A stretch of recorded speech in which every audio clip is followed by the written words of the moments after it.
Muted. Outside of my window. So we've had lots of great road noise, construction noise, and hopefully they'll take a break because it's nice and hot right now. I want to thank you for taking the time to come to this webinar and to give me a chance to give you hopefully some good advice and hopefully some thought-provoking kinds of things in the area of compensation in general, but it's not just about how you design a compensation program. It's why you design your organization, what you design it to do, and then how your compensation programs actually support what you're doing. One of the things I've said for a long time is that compensation programs are not intended to drive behavior. They're not intended to drive performance. What they're intended to do is to support what the organization otherwise wants to do. So if your compensation program is not lined up with your purpose and with your mission, you'll find yourself having a program that doesn't work. So what we're going to talk about today, for those of you who have not downloaded the pages, and by the way, the slides are there on your screen under materials in case you don't want to write down every word I say. We're going to go through first some of the mistakes that people make, and then some of the things that you can do to correct those mistakes. And again, as mentioned earlier, feel free to ask questions and queue them up, and we'll do what we can to answer them. I want to start with something that you might not really think is a typical kind of quote for human resources people, because I actually pulled this right off The Art of War by Sun Tzu. Victorious warriors win first and then go to war, while defeated warriors go to war first and then seek to win. So what does that mean in the context of what we're talking about today? What it means is you need to plan first. You need to think through what you're doing first before you go ahead and do it. Because as Sun Tzu said a long time ago, that's how you win. You actually win the battle, you win the war before you go in the fight. And most of the time what happens in growing organizations is rather than plan things out first, they tend to let their programs catch up with what they're doing. So they don't start off saying, here's how we're going to pay people. They just start paying people. And then after a fashion, they get big enough to realize that they have to think about it a little more, and they add on to the program. And while it's great that people actually do that eventually, it's really important that every once in a while you start from scratch again. In an existing organization, it just means taking the time to look at everything you're doing and asking yourself why. So once I start from this whole idea of the only way we're going to win is if we plan in advance, I want to talk about something else that's really important to us, because it's a theme that's going to go throughout this next hour or so, that we have a mission and we need to achieve that mission. And in order to achieve that mission, we have to have the right people in the right jobs paid correctly. So what I've done is I've pulled off the website of one of my clients, their mission statement and their guiding principles. And I want to just read through this real briefly just to catch some words that are very important for us to note here. So the mission of Health Delivery, Inc. is to provide excellent health care. So let's underline in our minds the word excellent. To individuals and groups in Saginaw Bay and other nearby counties, especially those who are underserved, uninsured, or underinsured. The services provided are, and let's underline another word, sensitive to the needs of the community, not based on ability to pay, and are offered without regard to criteria such as race, religion, national origin, sexual orientation, or gender identity. So what does it mean for us right now? The two words that I wanted to highlight are excellence in healthcare and sensitivity to the needs. Now, both of those words tell us the kind of people that we're going to need to work in this organization are going to have to be highly skilled. They're going to have to be able to provide excellent health care, and they're going to have to be sensitive to the needs of the community, something that not everybody has to do. Now, our client here took this a step forward and created their guiding principles, which I will attempt to get up here. Based on our mission statement, we're committed to, here you see the word again, excellence. We're committed to employees, family, and community. We're committed to convenient and comfortable healthcare centers. Forward-thinking, positive attitudes. Collaboration with educational institutions and other area providers. Respect for diverse cultures and different languages. And coordinated, comprehensive, and cost-effective services. Well, if I'm looking at this mission and these guiding principles from the outside, the first thing that's going to pop into my head is, wow, we are going to need some excellent people if we're actually going to carry out this mission. We're not just going to be able to grab whoever we can get off the street. We've got we've got a lot of stuff here going on and a lot of important stuff, and we're dedicated to our employees. So what does this mean? Well, it means we better figure out a way to deliver this mission. Otherwise, what's the point? Except, I guess it does look good on the wall. So keep in mind that in the health center environment, we've got challenges that other healthcare providers don't have, certainly challenges that private practices don't have, challenges that hospitals don't have. And what those challenges mean is not, oh no, we're poor not-for-profits, we have to be cheap. It means we have to go out there and we have to have the right people. Every box on our organization chart is sacred, and every one of them has to be used effectively. And that's what we have to do when we're designing a plan, to make sure that we actually accomplish that. So what is this all about? Well, the first thing is discipline, and I'm going to stress this over and over again, because the problems that you see in compensation programs, the problems when you see budgets that are not lined up with reality, are generally speaking the result of a lack of discipline on the part of management. We have to ask these questions. We have to ask them in the right order. Why are we here? What is our purpose? What do we have to do in order to achieve our mission? How are we going to do it? What jobs do we need to do those things? What does each position cost? And what system will best support this? This is a series of steps that we have to go through. We have to go through this when we design our organization in the first place. We have to decide this every time we're going to add a new service, or every time we're going to open a new building. You know, when you start implementing a patient-centered medical home model, a PCMH model, you have to go through these steps, because if you don't, you're going to slip and fall along the way. And I've had clients who've done that, and I've had clients who've figured out that what they have to do, despite the fact that it's going to take a little more time, is to go back to the beginning. When you go through these steps and you exercise this kind of discipline, you're going to find out you can get to where you want to.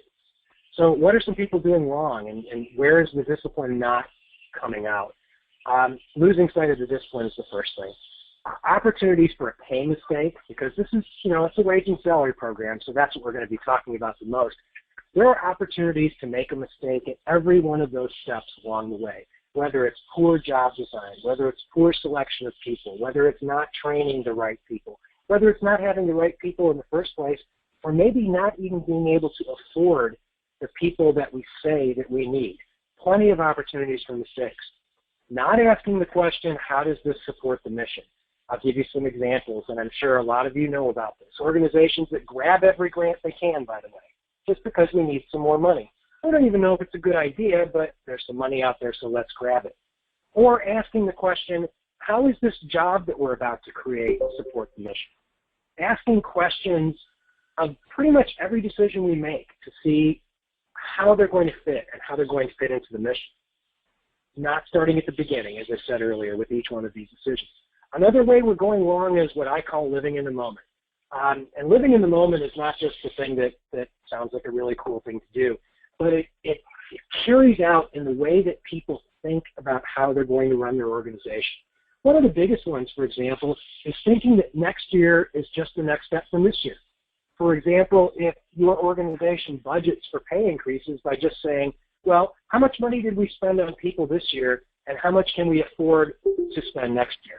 That's living in the moment. That's not looking at the big picture. That's sort of saying somehow or another that there's a magic day, the first day of our fiscal year, where everything changes. But it's changing from something we knew, and we can control it. We're going to find out really that we can't. Not looking far enough into the future. Perfect examples of organizations that do things, and I can think of a couple right off the top of my head. When you decided as an organization to implement an EMR, an EHR program, you had options. There are a number of organizations that actually went out and hired very impressive sounding technology people. After all, it's a big project. We're going to need a chief information officer.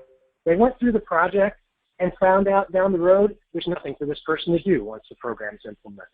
That's a decision that wasn't thought out far enough into the future, because we have to look at not just what do we need today to get a project done, but what are we going to do with people once those projects are done? Dealing with people outside the mission, another thing that we're continuously doing. Creating jobs around employee skills. One of the things that I've never quite understood is people that go to a conference and they come back hiring somebody. They don't know what they're going to do with that person yet, but they just had to have those skills. They needed that person. So we have to create a job for them. Well, isn't that really a little bit backwards? Shouldn't we be first asking the question, do we actually need a job, and then finding a person to put in it? Keeping people who are not performing. And this is going to be a tricky one because we all do it. I've done it, and I'm sure all of you have as well. I want you to think about something, though. Every box that we create on an organization chart has a purpose. And we create those boxes on the organization chart because something needs to get done. When we write a job description, we're writing a job description about a number of things that need to be done. And if those things aren't done, we don't succeed as an organization. So then how do we justify keeping people who aren't doing those things? Because if somebody isn't doing what's in that job description or what that box was created for, or they're not doing it as well, it means one of two things. Either that thing isn't being done or somebody else is doing it. And if somebody else is doing it, then they're not achieving what their mission was. So when we keep a person who's not performing, we're not really doing anyone a service. We are certainly not doing anything for the people whose mission, or the people who we're trying to serve, what our mission says. We're not providing excellent service if people are not doing the work they're supposed to do. One of the other things we do wrong, and we're going to see this in a couple pretty pictures, is developing compensation programs that encourage turnover. And one of the things I'm going to tell you right now, and we can debate this till the end of time, most compensation programs in place today, whether they're in community health centers or large public entities, actually encourage turnover. They do that by not compensating people based on the skills that they actually have. Pay systems that don't recognize the value of jobs to us, because, you know, we don't always value jobs the same way the market does. For example, I haven't had a single person disagree with me yet on the concept that our front desk receptionists in a community health center need to do more than what they need to do in a hospital. They need to do more, and they have more accountability than in a private practice. Yet we think that because we picked up a survey and we're paying them what it says the survey says to be paid, that we're paying them correctly. Actually, we're not. We're not paying them based on our value. We're paying them based on other people's values. Step systems or any program that generates automatic increases over time are almost a guarantee of turnover. And we'll look at a pretty picture of that in just a moment. Most merit systems guarantee turnover. Why is that? Well, it's not because they're not well-intentioned. The problem is not the intention behind them. The problem is the execution. There are a lot of organizations that think that they have a merit pay program, which means that if you did a good job last year, you get 3.5% instead of the 3% that other people got. The truth is that while it was well-intentioned, it's not going to reward your high performers any better than that step system did. You have to have differences in pay adjustments that actually reflect the growth of people in the job. So a major mistake, and one that I tend to write a lot of blog posts on, is this idea of undervaluing at the entry level. That's a mistake that health centers make a lot, and we make that because we think we're supposed to be cheap. We think we're not for profit, and that means finding people at the lowest possible rate. In a well-structured health center, as I just mentioned, positions considered entry level will often require more than in other environments. Other environments don't have cultural sensitivity to worry about. Other environments don't have people who are afraid of being arrested simply because they're in a place where the police are. There are so many situations where our entry-level people are asked to do a lot more. And you know what happens? We get good people, we train them up, and they're immediately hired out to somebody else. And somebody else uses us as a training ground, and we ask the question, why is that? And the answer is simple. We're not keeping up with their value. And if we think about it, maybe we're only missing the boat by 50 cents an hour, but 50 cents an hour to somebody who makes $12 an hour is a lot of money. To us as an organization, that 50 cents an hour is not very much at all. When you think about how much we're going to spend to deal with turnover costs and hiring and all the time we lose, why in the world are we doing this? But we do it. Paying the market rate, and even if we maintain them at the market rate, is not going to attract, retain, and motivate the types of people that we need. And one of the things that people don't really understand about the market, and you'll see me put that in quotes all over the place because it's not like there is a thing called the market. It's really a concept. But what happens in the market among low-paying and entry-level positions is we assume, and the market assumes, there's constant churning and turnover in these jobs, and that that's okay. The problem is health centers need to value consistency and continuity. I'll step outside my program for a second just to tell you something that's from a really great study. I was doing some work with a client on provider productivity and how can we get our providers to do more. And they were trying to address it through pay. And I said, why don't we look at really what makes providers happy? So I pulled up this Rand Corporation study from last year, and anyone who hasn't read it needs to. And the question of physicians was asked, what is the most important thing for your job satisfaction? It wasn't pay. Pay was 2, 3, 4 places down the road. What it was a qualified and long service support staff. So the doctors want their MAs, they want their receptionists, they want all their nurses, all of those folks to be qualified and long service. That's what makes them happy. What is one of the worst things that health centers do? It's maintain a qualified and stable support staff. We do that because we churn those people. So we're really defeating ourselves when we do that. When we don't invest in those people, we are cheating ourselves. So let's just do a quick poll question here, and I'm going to ask you, and Christina will tell you which buttons to push. How often do you lose entry-level staff to other healthcare providers? Is it A, frequently, we're a training ground for other employers? B, often but not enough to make providing services difficult? Or C, very rarely? Okay, thanks, Ed. I've launched that poll question. So if you could please take a couple more seconds to put in your answers. Looks like people are busy answering the question. Thank you for doing that.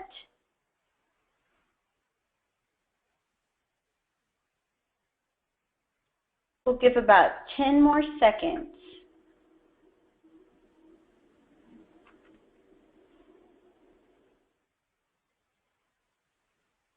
Okay, I'm going to go ahead and close the poll question. And Ed, it looks like 27% of those who answered the poll question said A, frequently we are a training ground for other employers. 36% said B, and 36% equally said C. All right, well, I'm going to tell you, those folks who said C, I'm really proud of you. You're doing something right. Because generally speaking, the biggest problem that health centers will describe to us is the fact that they lose entry-level staff to other healthcare providers. So we'll keep that in mind as we move on. So let's look at something graphically, because I want to point out some of the things about what we do wrong and why it doesn't work. And this exhibit kind of shows it in a nutshell. What you've got here is basically a couple of curves. One of them shows what we typically do in paying an employee.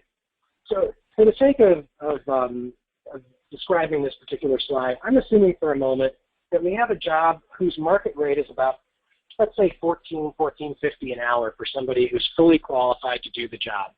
And in a typical pay range, whether it's a step system or even a merit system, we're going to see people with no experience starting out at maybe $12 an hour.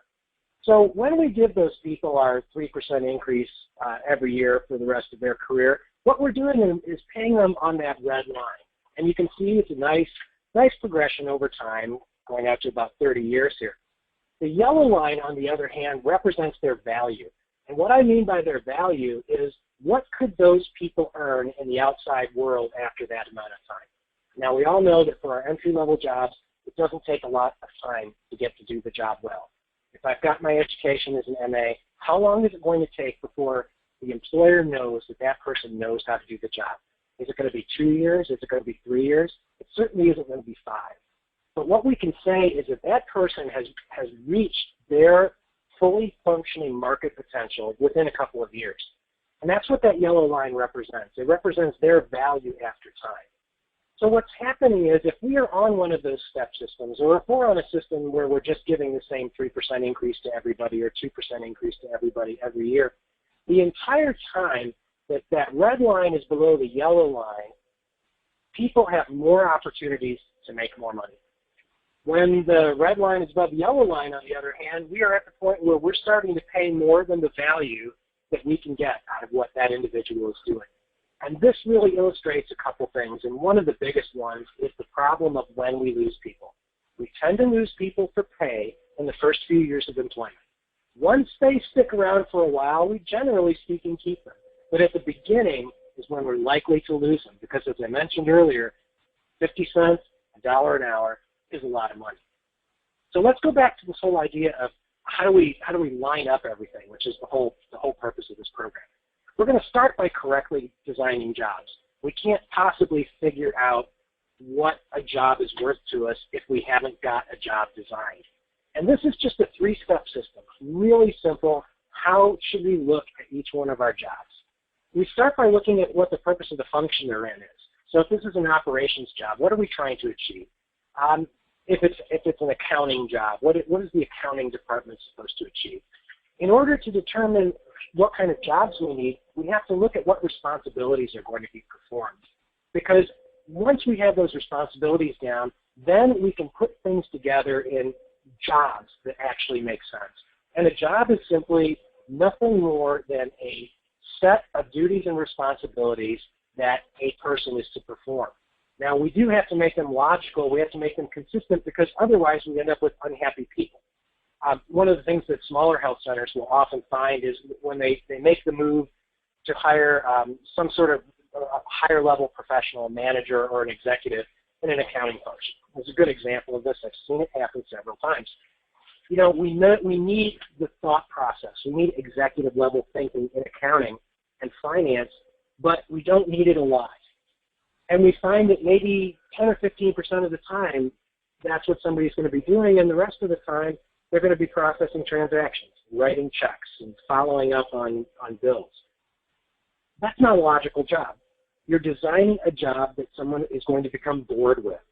You're designing a job that you won't be able to attract the caliber of person you need, either for the thinking part, which they may not be qualified to do, or the routine part, which they're not going to want to do.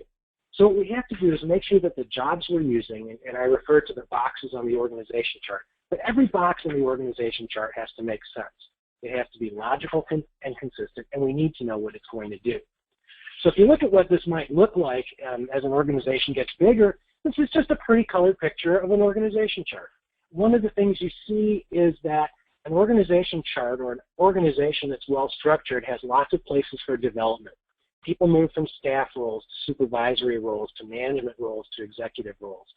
And I've got a whole bunch of slides we won't go through today, but showing what happens when an organization doesn't structure itself well. Now, each one of those boxes is going to have a series of costs to it. And we're going to talk about putting a cost on those. And I want you to just hold that in your mind for a second. We're going to see this picture again not too soon, or in not too distant future. We want to test every job we have against what I mentioned earlier. Does it serve the mission? Does it serve the function? Is it logical? Do the duties and responsibilities, are they performed, as I said earlier, at appropriate levels? And finally, does the skill set exist in nature? Because a lot of times we may design a job that makes perfectly good sense to me, to you, but we can't find anybody. And finally, can we afford it? Because we may very well have designed a job that's going to work well, but we simply can't afford it. A lot of times we create those jobs before we know what the price tag is. If we ask those of every job that we have, we're going to find some jobs that just don't make sense in our organization. Give you a quick example. Working with a client about a year ago, and we were talking about their dental department, and we were looking at a job that they had called a sterilizer. You probably can imagine what those people do. They sterilize equipment. And we were kind of curious because in most of my clients, at least, they have their dental assistants do the sterilizing and repackaging of instruments and all of that. But they had a full-time sterilizer, and it wasn't a very big organization, and we asked, and it took about 2 days for it to come out. It turns out that they had hired somebody to be trained as a dental assistant. They really liked the person. It was a great person. And they found out about 3 months into the experiment that this person was not going to be a dental assistant, but they didn't want to let her go. So they said, well, what can we ever do? So, well, we can take all the sterilization work away from the other dental assistants and we'll give her a job. Then, of course, because they needed another dental assistant, they had to hire another person. So they literally created a position that after about 2 years, each one of their dental clinics had, even though they never knew why they created it in the first place. what they ended up with, 3 jobs, 3 positions at their 3 clinics, none of which were necessary. So we have to ask, even going back into the history of why we're doing things, what does it mean for us today? So let's do another poll question here. How difficult is it for you to train your entry-level staff? Is it A, most are successful without too much effort, B, mixed results, or C, many don't ever get it? That poll question is now open. If you could please mark your answers.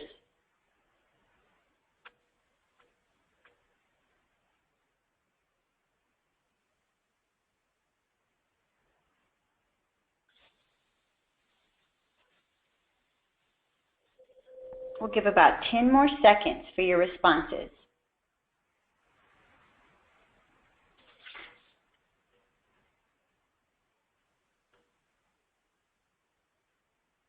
Okay, I'm going to close that poll.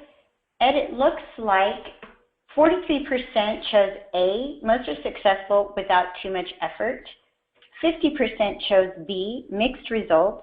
And 7% chose C, many don't ever get it. All right.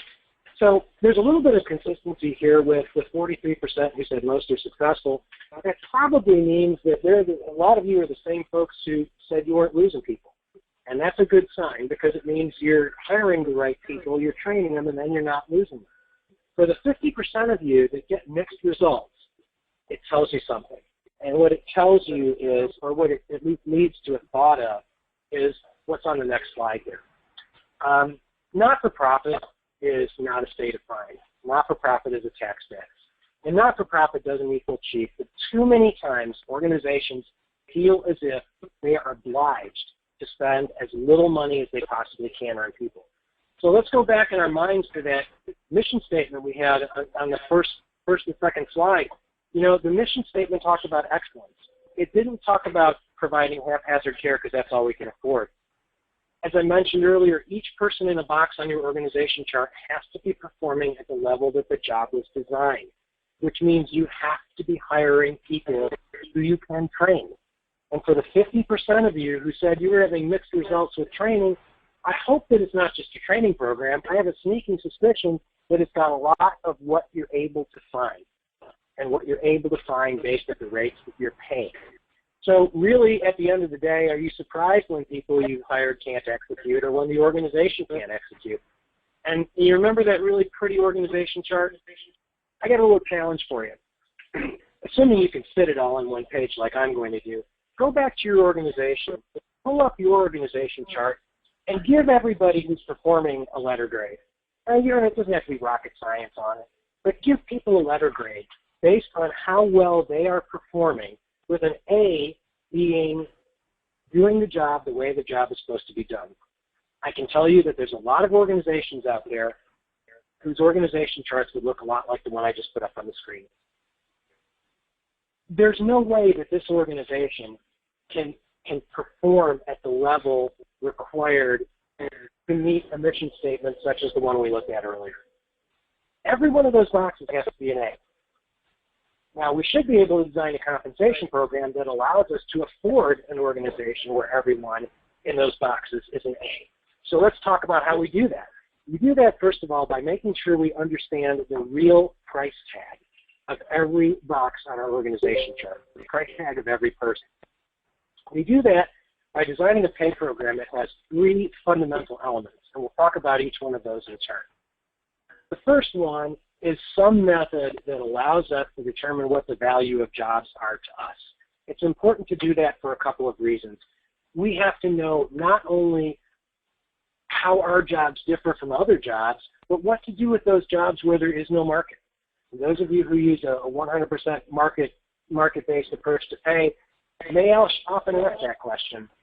This one is not in the survey. What do I do with it? So we need a formal approach that solves that problem.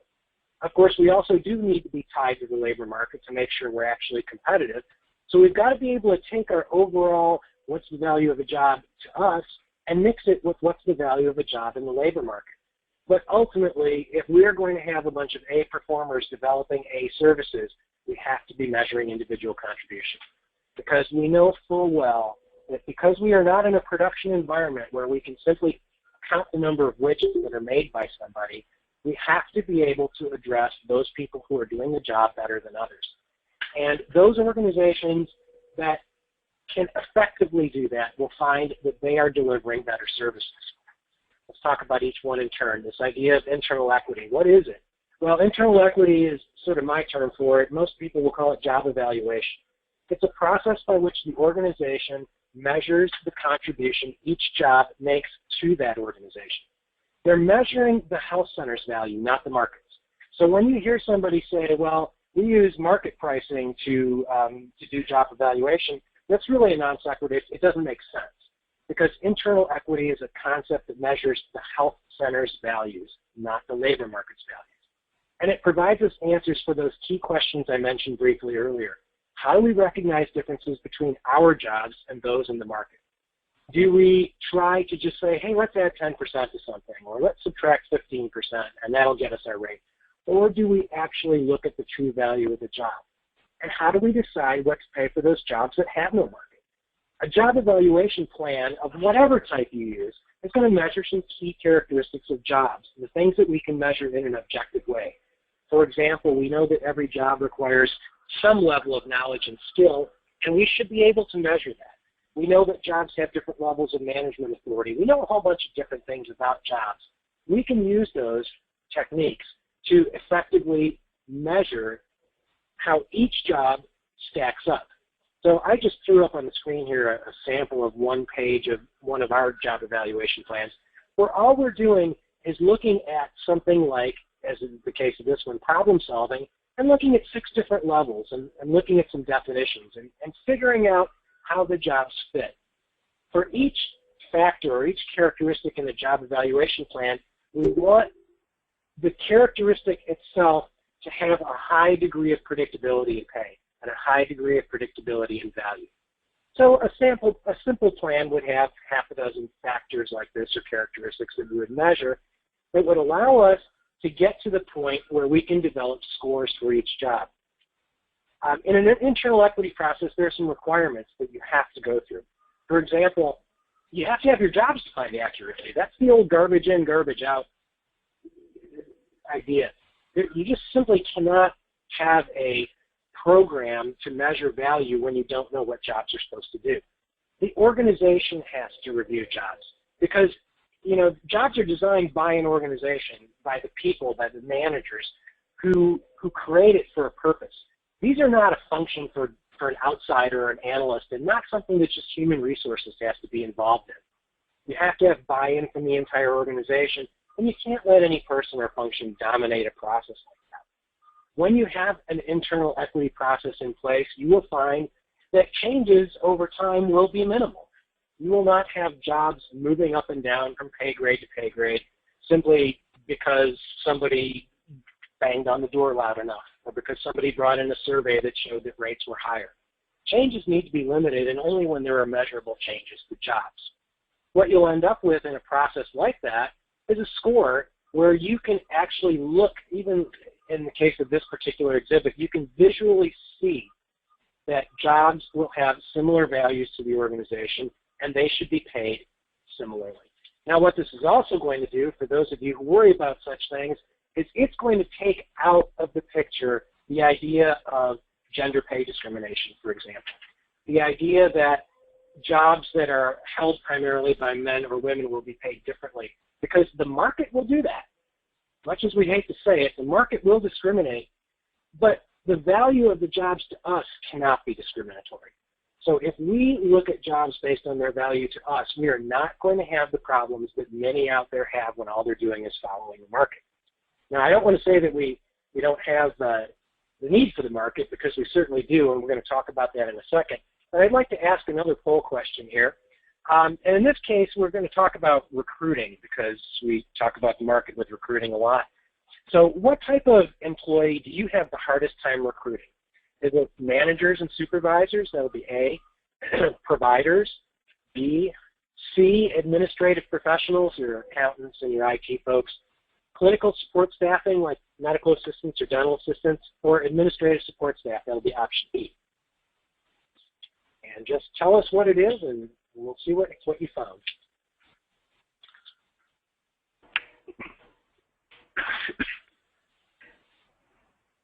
We'll give about 10 more seconds for your answers.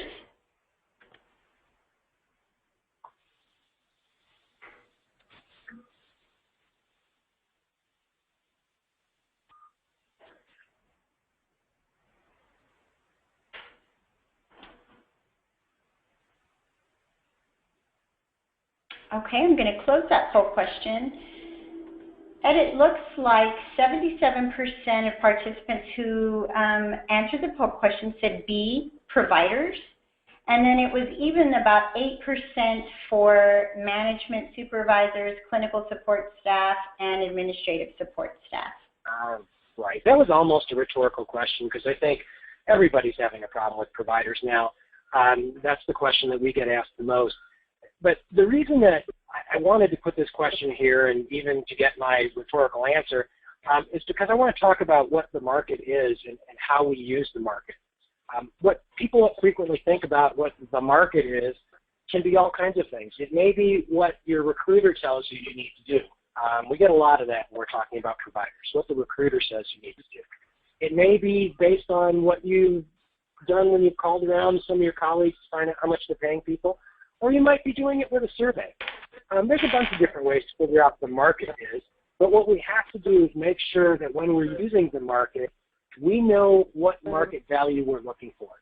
And so in defining what part of a survey you want to use or what data you want to collect, you have to look at where you as an organization hire or loses people. And this is going to vary for every job in your organization. You don't just take one survey and get all the answers.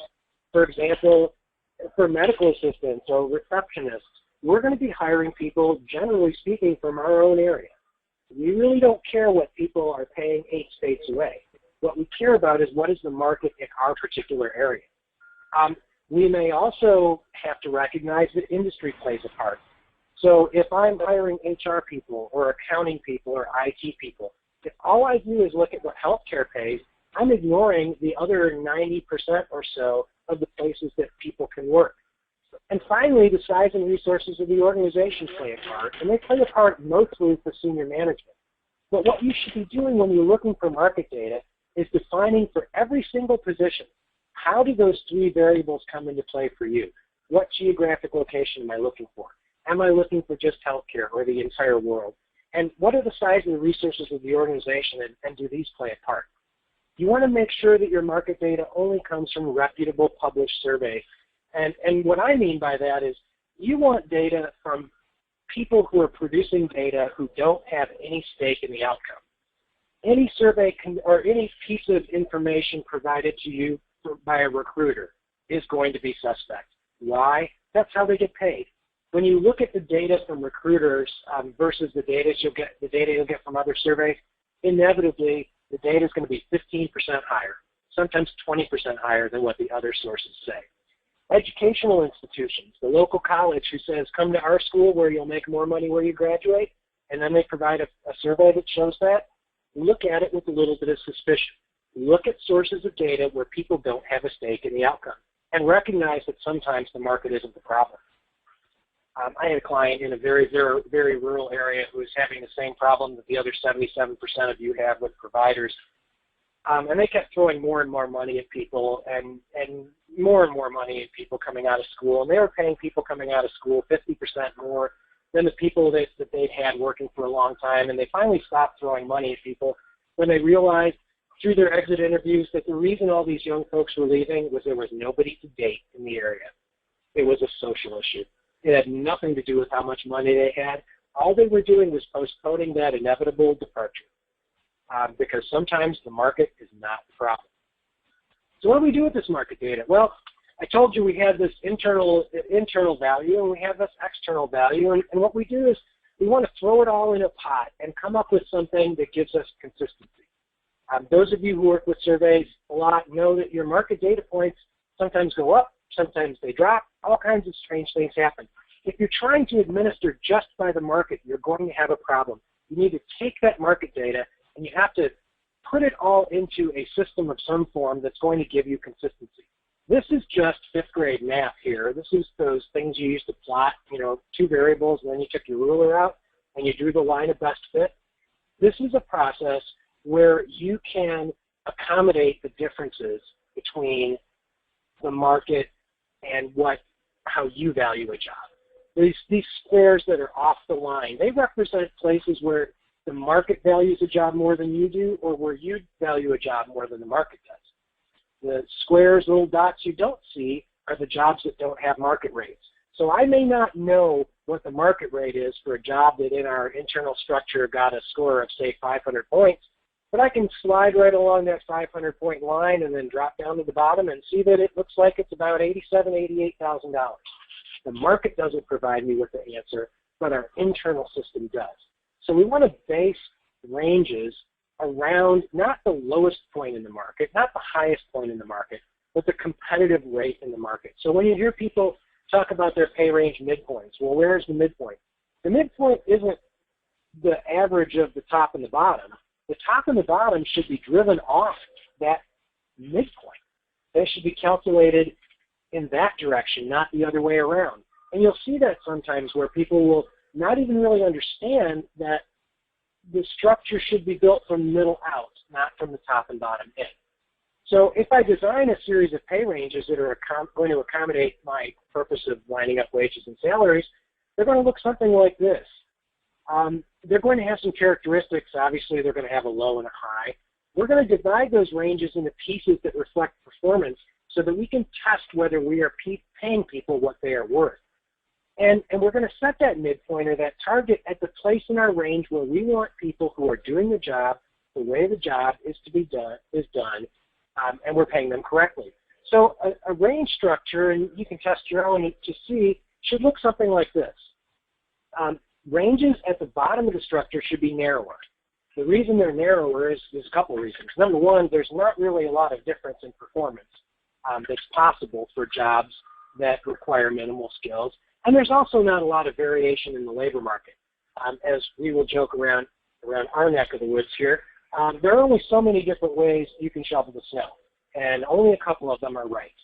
So why would we have a wide range of pay for people who are shoveling the snow when there's only a very narrow band of acceptable performance? On the other hand, when we get to the level of our CEO or our senior providers, we are going to be seeing jobs where there's plenty of range out in the labor market, where there are rates all over the place, and where there are levels of performance that are all over the place. So you should see that in a pay structure. It's not that there's some theoretical, philosophical reason for that. It's a very practical reason. The practical reason is more variation in the market and more variation in performance.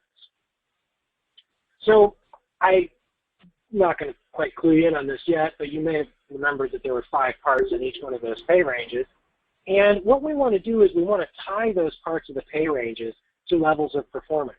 So the first part of our pay range is where we're going to find our new and inexperienced employees.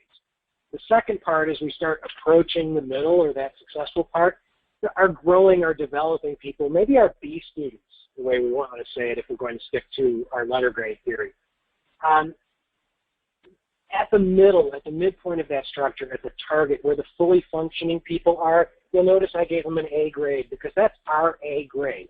Doing the job as it was designed, fulfilling the objectives of that box on the organization chart, fully qualified to perform all the functions of the job at a high level, fully meeting all expectations, independent on the job, able to work with only minimal direction, and performing at this level for an extended period of time, long enough for us to know that that performance is going to keep going.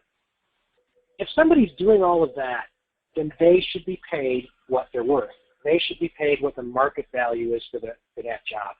And if you think way back to those 2 lines, the red line and the yellow line, a few slides back, we have to get people who are doing the job the way the job is done paid on that yellow line. We have to get people up to the rate that they should be at before they decide to leave us. Now, we may have people who are doing more, our A-plus students, and we may have people who are completely and totally unique. But the top of our ranges should not be where people who have kept their chair warm for 30 years end up. The top of our range is the place where we are paying perhaps 20 to 30% more than the market says we should be reserved for those people who are actually giving us 20 to 30% more value. So if we go back and pluck out one of those ranges again, here's what it might look like. That red part of the range ties to that red line from the graph we had earlier. People need to be paid in the part of the range that reflects their performance in order for us to know that we have lined up our wages and salaries with what we're getting. I should be able to budget based on that part of the range also. I should be able to say I have 16 people in pay grade 3 and the midpoint is $30,000, so I should be able to multiply one by the other and get a budget for that. That's the way we need to be thinking about all this. We need to be lining up the price tag with what we're paying. So we have to ask a question once we've gone through all of this and we've looked at a person, and we really do have to ask the question, can we afford it? Can we afford that person?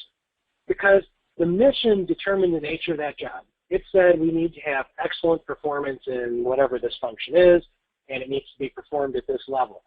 We use the job description and we use the intent of management in the job to give it an internal value. We've used the market data to put a market value on the job, and we've looked at what the price tag is for that.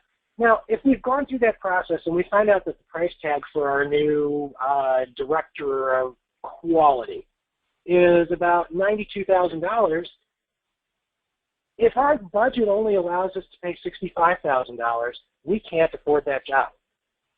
And we can go on, maybe we can find somebody who will take the job for $65,000, but if we've determined based on 3 different measures what the value of that job is, and we are not willing to pay that value, then we are not going to get that job done the way it was designed. And we're going to have to go back to the beginning and revisit what it is we're trying to accomplish. So another one of the nifty little homework assignments you can do if you'd like to when you have some spare time is to test your current budget. And it may take you a little while to do it, but you know, for those of us in the HR business who want to show our business value to the organization, it's a really good test. Determine the price tag for each position. If you have a pay structure already, that's really easy. You just need to go through and see where people are. Not where they're actually being paid, but what their value is. So determine the price tag for each one of those positions. How many positions do you have in each pay grade? Multiply it by the midpoint. That's going to give you the total price tag for a fully functioning workforce.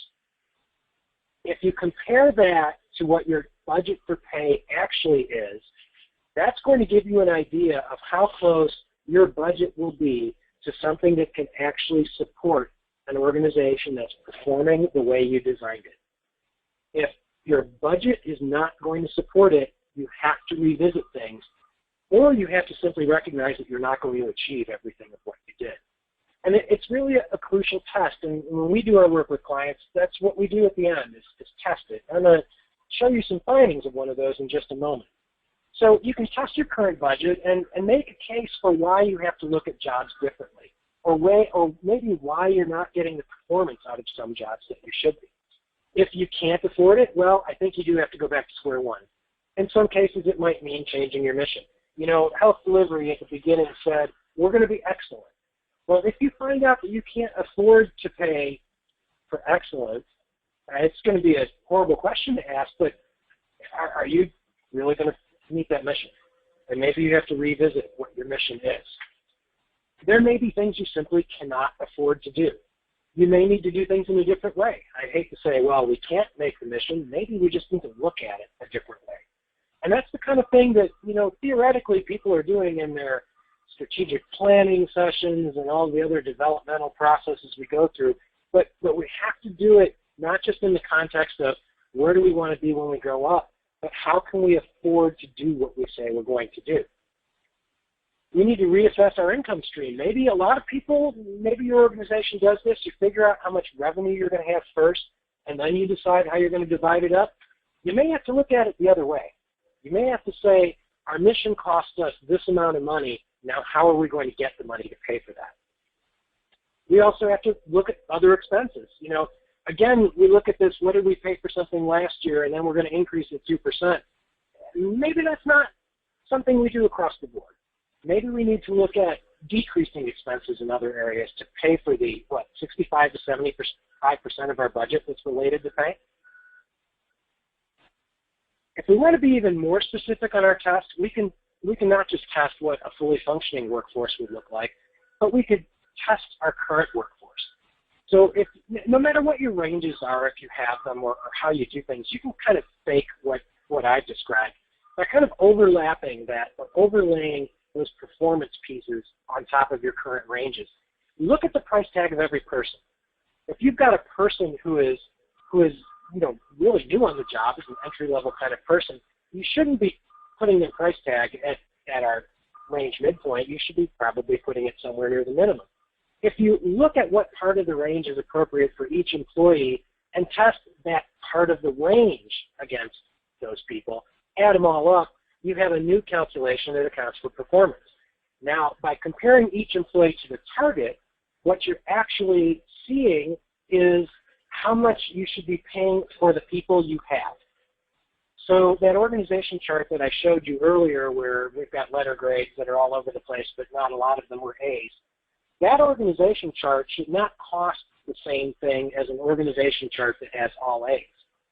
So I'm going to give you an example of a recent implementation we did where we did this test.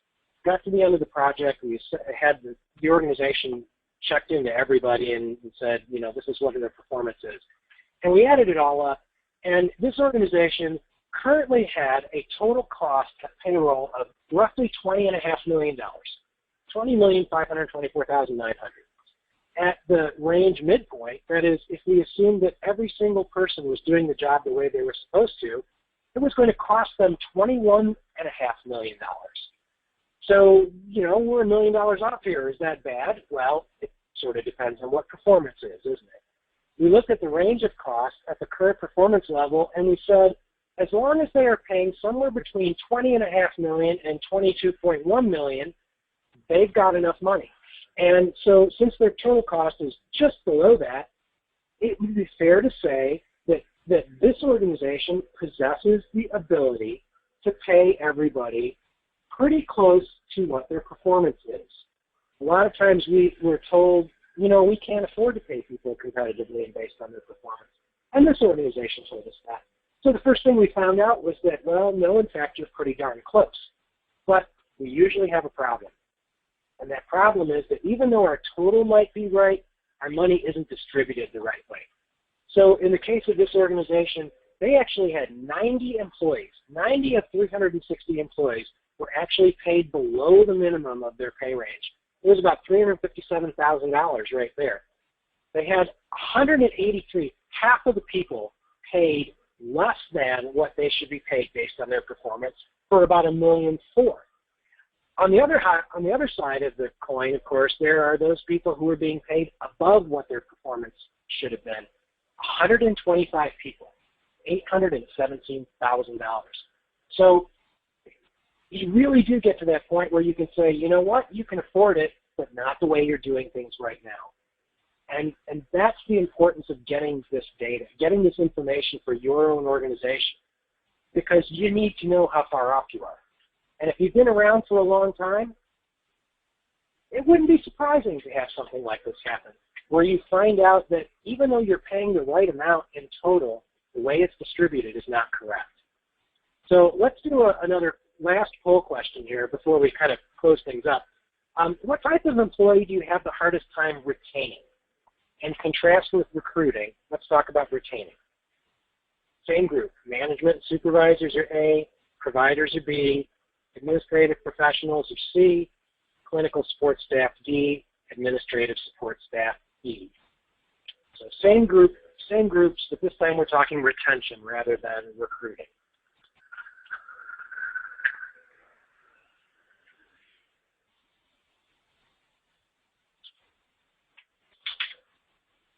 Okay, about 10 more seconds for your answers.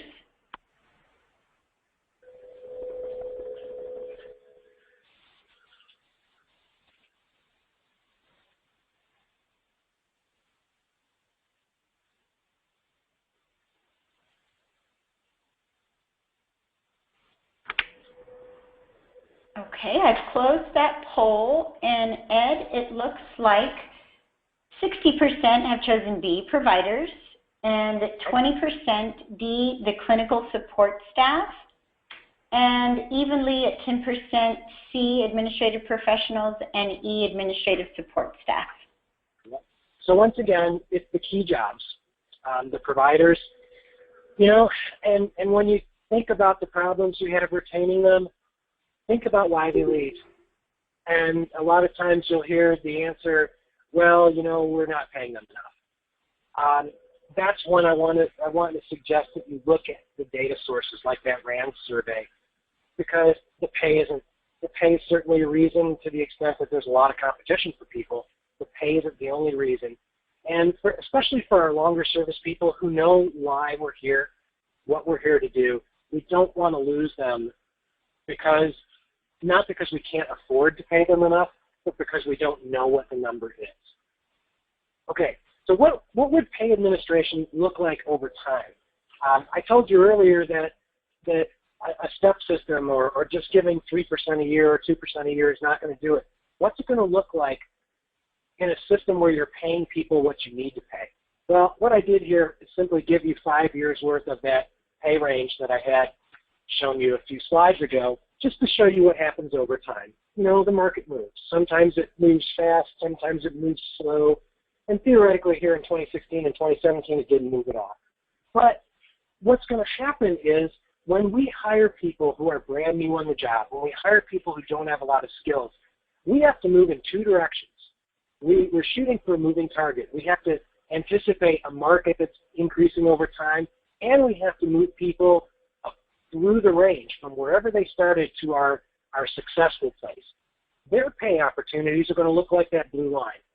They're going to start low, and we're going to need to move them, and we're going to need to move them fast. I can clue you in, folks, that is not 3% a year. That's 10% the first year, 8% the second year, 6% the third year, maybe a couple of more fives. And somebody will say, oh my gosh, we can't give a 10% increase. Well, why not? You have a choice. You can give that 10% increase to the person who you've taught, who's learned the job, or you can give that 10% to your training budget and your recruiting budget and the lost productivity from people who are not working as fast as they could because we don't have the staff that we need. That money's going to get paid. It is going to get paid to somebody. I think we'd all agree that it makes much more sense that we pay it to the people who are doing a good job for us. Now, if I hire somebody who's already doing the job, you know, that theoretical person we bring off the street who all we have to do is show them where the bathroom is and how to make the coffee, our objective is to maintain them. Our objective is to make sure that their pay stays in the correct part of the range. That's a maintenance mode. That's not the cost of living. That's the cost of labor. Sometimes the cost of living is going to be higher than the cost of labor. Sometimes it's the other way around. One of the things that I can guarantee you is that the cost of labor is going to increase differently for different jobs. Right now, the cost of labor for provider positions, particularly family practice type jobs, is increasing at a rate of about 8% a year. It's going to cost you 8% a year just to keep people in the same position that they were in last year. Whereas for our entry-level folks, it's 2 to 3%. For senior management, it's more like 6%. The idea that we're going to give everybody the same percentage is ignoring the reality of the market. What we have to do, like I said before, is get people to where they need to be. Now, sometimes we have to hire above the market, and that is a possibility too. What is our job there? Well, our job there is to wait until the ranges catch up to those folks. And once they have, they will fall back into the system where they belong. So I'm going to give you something as a kind of a last homework assignment for those of you who really have the time to do it. We're going to talk about the right way to budget. And I put that in quotes because I'm not sure that there's a right or a wrong way, but for the purpose of lining up your pay with your mission and your people, there is only one right way to budget. The right way to budget starts by remembering that every year is a new year. We have a different workforce every year. Experienced people leave. New people come in. The mix of people changes. We add jobs. Effectively, whatever we were doing last year doesn't really matter for the purpose of looking at a price tag. So we need to remember that each year is a new year and only has a limited relationship to the past one. We need to assess all of our jobs. We don't just assess our jobs every 10 years when we do strategic planning. We assess our jobs continuously.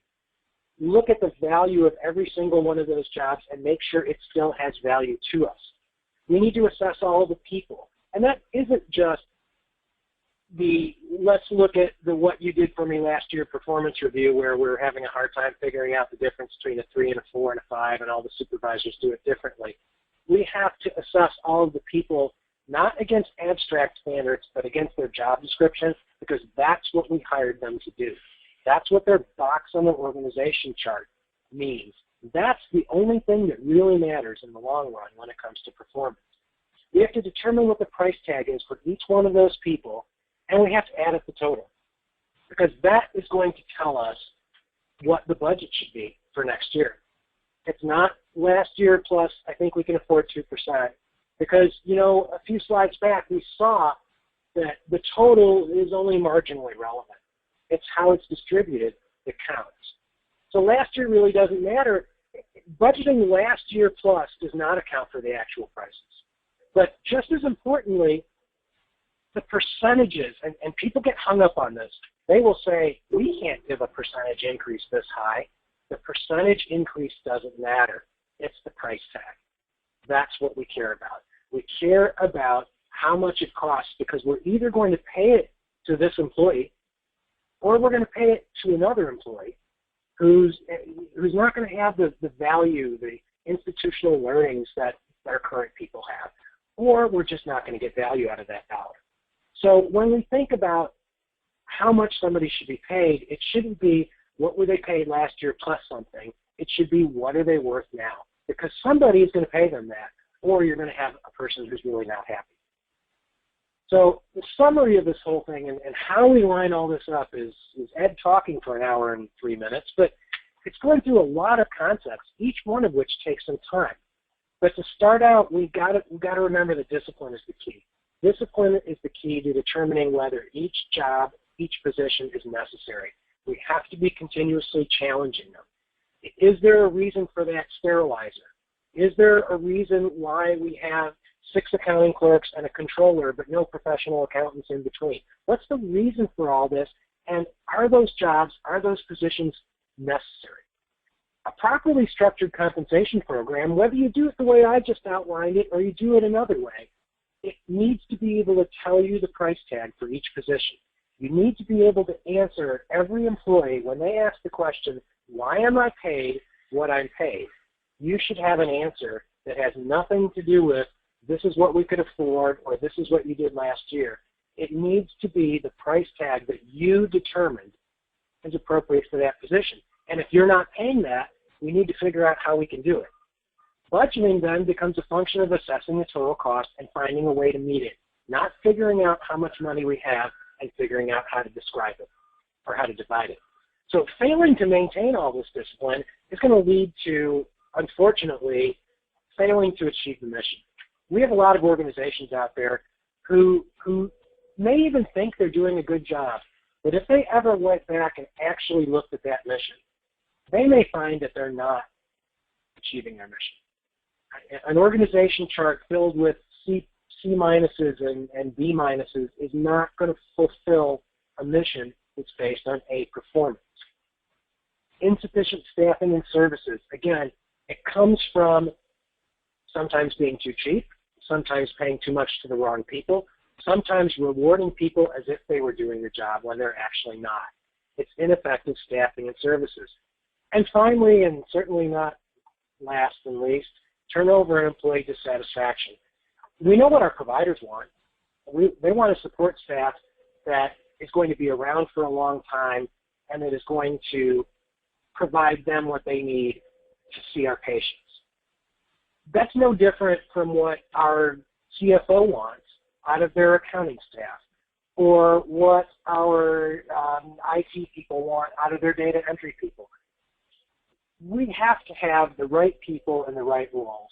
We have to pay them the right way, or we're going to end up not having the people we need, and the people we have aren't going to be happy. So that's a lot to say about a subject in an hour, and we could probably have done a day on each section. But I wanted to make sure that everyone got the idea of some of the things that you need to have in place if you really want to say, that you're lined up. So that is actually all I've got to tell you today. I'll be happy to entertain questions for the next few minutes. And again, you can always reach me at this contact information that I'm putting up on the board right now. If you are interested in reading some of our insights on compensation in community health centers, we have a blog that's devoted just to that subject at mercischdconsulting.com, and there's plenty of stuff on the website as well. And my email and phone are up there. Feel free to contact me either through those vehicles or through our questions right now.